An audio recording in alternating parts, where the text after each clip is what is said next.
Hey everybody, how's it going?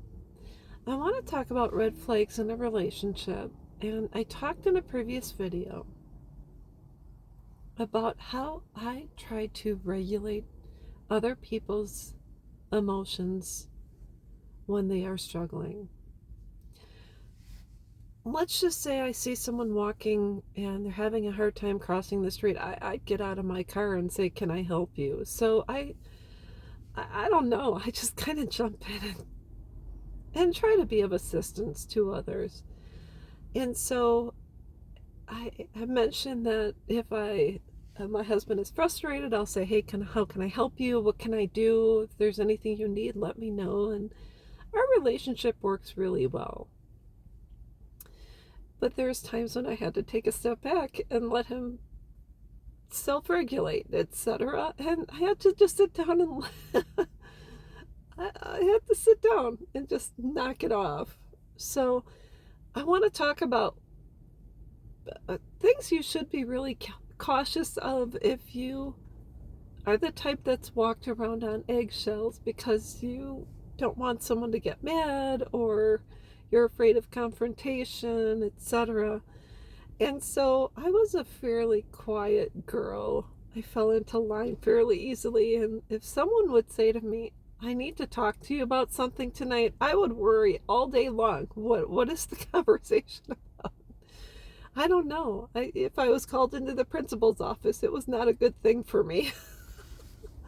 So, anyways, I want to talk about our relationship with our sons and daughters. And when I feel there's a tipping scale and not in the positive for us. And in healthy relationships, you are allowed your emotions, feelings, thoughts, beliefs, etc. And you can state your truth. And when it comes to unhealthy relationships or situations in which your children are threatening to leave you or they have left, and all of a sudden you find yourself biting your tongue. Well, if your son or daughter makes a statement, you can't come up against them regardless of how you feel. And so you find yourself sitting there and really being silent for the most part, or you start agreeing with them just to appease them.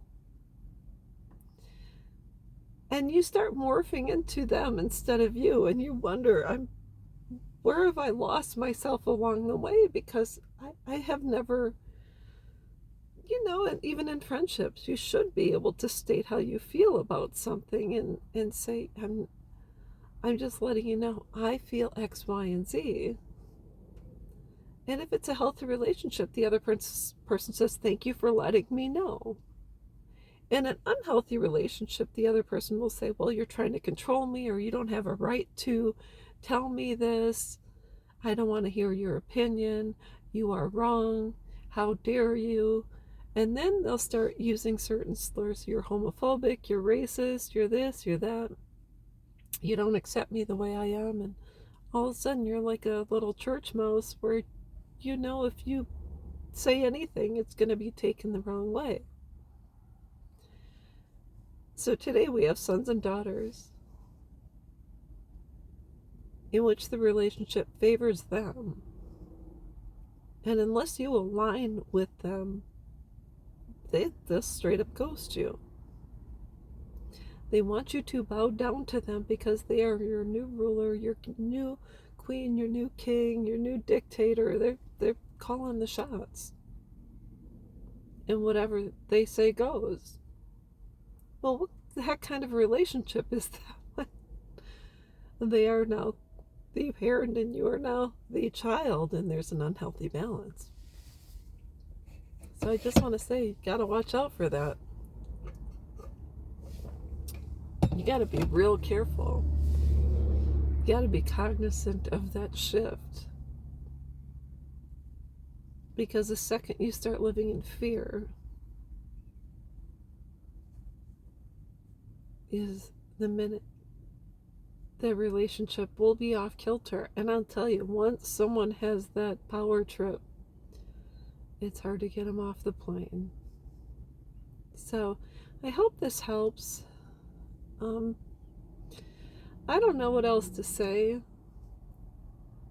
but I hope you stay true to yourself, and that's all there is to it. I hope you have a great day. Bye bye.